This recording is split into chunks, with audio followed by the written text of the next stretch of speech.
राहुल गांधी जी जैसे लोग जो अनुकंपा की राजनीति कर रहे हैं, राहुल गांधी देश का हितैषी नहीं है। ये विपक्ष के पद पर बैठ के देश का अहित करने वाला, संविधान विरोधी और संवैधानिक संस्था का अपमान करने वाला लोग है। प्रधानमंत्री पर अंगुली उठाने वाला ये पप्पू, जिसको आज भी देश के लोग पप्पू ही कहता है। यादव समुदाय हमारा सनातन का संस्कारित समाज है, भगवान कृष्ण का अनुयायी है। इसलिए तुम्हारी सभा में गालीबाजों की जामात बिहार को कलंकित कर रहा। उनकी माता और ये राहुल गांधी दोनों मिल करके मनमोहन सिंह को कठपुतली के तरह नचाते थे। वो मजबूत प्रधानमंत्री थे। राहुल गांधी जी जैसे लोग जो अनुकंपा की राजनीति कर रहे हैं, और ये अनुकंपा की राजनीति करने वाले परिवारवादी लोग लोकतंत्र के लिए खतरा है। श्रद्धेय मनमोहन सिंह जैसे लोग मजबूत प्रधानमंत्री थे, जिनको बोलने नहीं देता था विद्वान आदमी को। उनकी माता और ये राहुल गांधी दोनों मिल करके मनमोहन सिंह को कठपुतली के तरह नचाते थे। वो मजबूत प्रधानमंत्री थे। एक बार नहीं, दो बार उनको मौका दिया, क्योंकि इससे कमजोर आदमी कोई मिलेगा नहीं।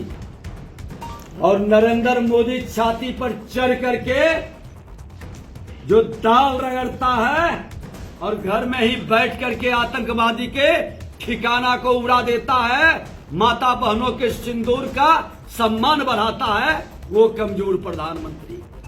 अरे ये भारत के विरोधी लोगों से मिलकर देश को कमजोर राजनीति देखना चाहता है। ये भारत में राजनीति को अस्थिरता लाना चाहता है। राहुल गांधी देश का हितैषी नहीं है। ये विपक्ष के पद पर बैठ के देश का अहित करने वाला, संविधान विरोधी और संवैधानिक संस्था का अपमान करने वाला लोग है।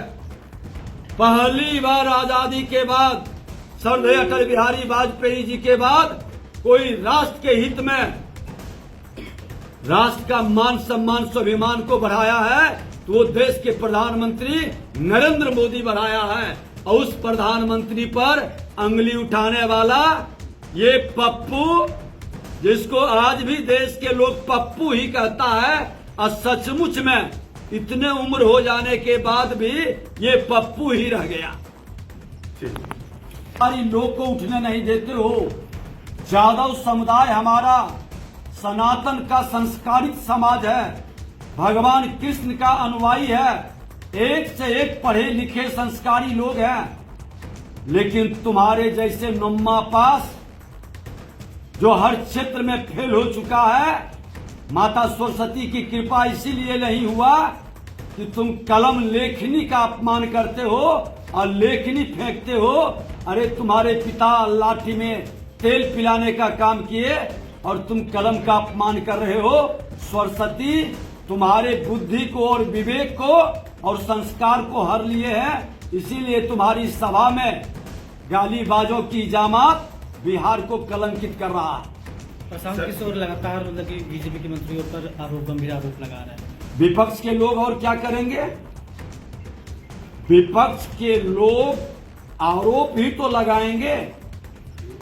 आरोप का प्रमाण है तो खुला चुनौती है।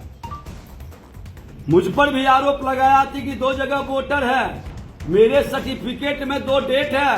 कांग्रेस और राजद के लोगों ने, मैंने प्रमाण दिखाया और कहा कि मैं सरकारी विद्यालय से, सरकारी संस्था से इंजीनियरिंग किया, डिप्लोमा। लेकिन तुम बता दो तुम्हारी डिग्री कहाँ है? डिग्री दिखा नहीं पाया। अगर जो इस मानसिकता के लोग आरोप लगाता है तो लोग जवाब देंगे, और जिन पर आरोप लगाया है वो जवाब नहीं देते हैं, तो जो आरोप लगाते हैं वो माननीय न्यायालय के द्वार पर जाएं। हमने भी लालू यादव पर आरोप लगाए थे, श्रद्धेय सुशील मोदी जी, रविशंकर जी, माननीय रविशंकर जी, हमारे सांसद ललन बाबू, इन तीनों ने माननीय न्यायालय में जाकर के केस किया था प्रमाण के साथ और लालू यादव को जेल भिजवाया था। विपक्ष के पास प्रमाण है तो माननीय न्यायालय में क्यों नहीं जाता है? चुनाव में सस्ती राजनीति के लिए ढोल क्यों बजाता है? लोकतंत्र में अधिकार है विपक्ष को आरोप लगाने का। विपक्ष के आरोप से सत्ता पक्ष और स्वच्छ होता है, लेकिन प्रमाण के साथ राजनीति की इतनी गिरावट न हो कि कुछ भी बिना प्रमाण के आरोप लगा दें। हमने कहा कि हम भी विपक्ष में थे, नेता प्रतिपक्ष थे, हम भी आरोप लगाए थे। शराबबंदी के मामले में 100 लोग जहरीली शराब से मरा था, राजद के लोग सम्मिलित थे। आज भी मैं आरोप लगाया हूं कि आज जितना बालू माफिया है, दारू माफिया है, जमीन माफिया है, अधिकतर राजद के लोग ही क्यों पकड़ाते हैं? अपराध में राजद से जुड़े लोग ही क्यों पकड़ाते हैं? जांच करा लो, निकालो रिकॉर्ड, देखो कि अधिकतर लोगों का संबंध राजद से जुड़ा क्यों, कैसे है? इसी क्षेत्र के एक राजा कंस्ट्रक्शन था जो 26 करोड़ एक्स्ट्रा कैरेज लिया था। हमने कहा जांच करवा लिया, मैंने रिपोर्ट भी मंगवा लिया। तेजस्वी यादव से वो जुड़ा व्यक्ति था, राजद से जुड़े लोग, ठेकेदार, और उसके पीरियड में पेमेंट हुआ था। आज तक तेजस्वी यादव जवाब दे नहीं पाए। सिंगला पर हमने कलम चलाया, डीवार किया। तेजस्वी यादव उप मुख्यमंत्री थे, पथ निर्माण मंत्री थे, आज तक आवाज नहीं निकली। उनके पीएस जो पेपर लीक में लगे हुए थे, उस पर भी आरोप लगाया था, उसका भी जवाब नहीं दे पाए। विपक्ष सत्ता पर आरोप लगाते हैं तो प्रामाणिकता के साथ, और सरकार और सत्ता नहीं सुधरती है, नहीं जवाब देती है, तो उनको माननीय न्यायालय में जाना चाहिए। लेकिन झूठा ढोल बजा के राजनीति की गरिमा को न गिराएं। पक्ष हो या विपक्ष हो, राजनीति करने वाले के सम्मान को गिराने का खेल खेलने वाला, क्योंकि जो विपक्ष आरोप लगा रहे हैं वो भी चुनावी प्रक्रिया में विधायक और सांसद बनने का ख्वाब देख रहे हैं। तो आप अपने एक वर्ग को, विधायक सांसद पक्ष के हो या प्रतिपक्ष के, उसके सम्मान को तार तार बिना प्रमाण का न करें। प्रमाण है तो उसका उचित प्लेटफॉर्म पर उपयोग करें। राहुल गांधी जी ने पीएम को